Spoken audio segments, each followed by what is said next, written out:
Okay, let's unpack this deep dive into the three-wheeled power sports community. Yeah, we've got sources here that really map out how a vehicle that was, a bit of a curiosity became this whole unified subculture. And it seems like one specific platform was central to that whole thing. It really was. For years, three-wheelers like the original Can-Am Spyder were kind of just ignored by the mainstream power sports world. Our sources call it a deficit model. So what does that actually mean in this context? It means they were never really judged on their own terms. They were seen as a deficient motorcycle. Something you bought because you couldn't ride two wheels. Exactly. Or you needed an assisted ride.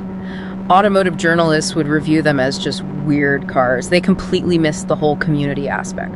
Which is why the Can-Am Ryker, post-2018, just blew things wide open. It created this huge content gap. Suddenly you have a younger, way more diverse, urban, and, digitally native audience buying these things. And no one was speaking to them. No one. And that silence was filled by Keith Hammer, who you probably know as Shadow Black Ryker. The architect of this whole movement. He's based in Brooklyn, so he perfectly represents that new urban rider. And what's so fascinating is his personal story. He says he fell off two wheels and landed on three.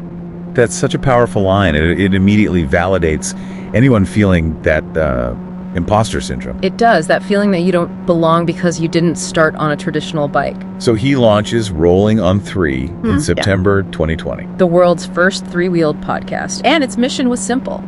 Be a digital town hall, give these riders a sense of validation and community. And the impact goes deeper, right? It wasn't just a show. Oh, absolutely. The podcast became like the connective tissue. It took all these scattered regional clubs, the Philly Ryker Boys, INDY3s, and wove them into a national community. So he gave them a blueprint for how to organize. Yes. And what's so critical here is that he didn't just cater to the new crowd. He made a real effort to bridge the gap between the older Spyder touring community and this new, aggressive Ryker urban culture. And he had that unifying idea. If it rolls on three, it's family.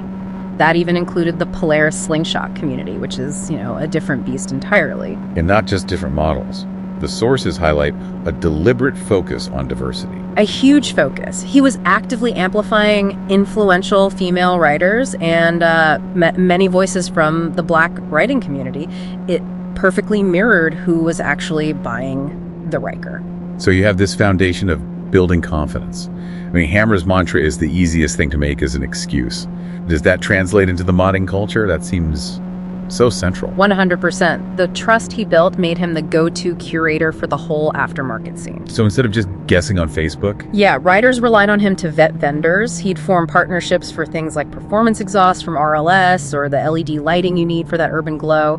He legitimized independent shops. And the podcast has sort of grown up with community itself. It really has. It started out covering club formation, and now it's a primary news source, breaking down the RP's 2025 lineup and new models like the Can-Am Canyon. So if you boil it all down, what's the fundamental takeaway here? I mean, he didn't just make a show. He provided three things the manufacturers couldn't. First, and maybe most important, was validation against that old stigma. Right. Second was connection, turning scattered clubs into a real community.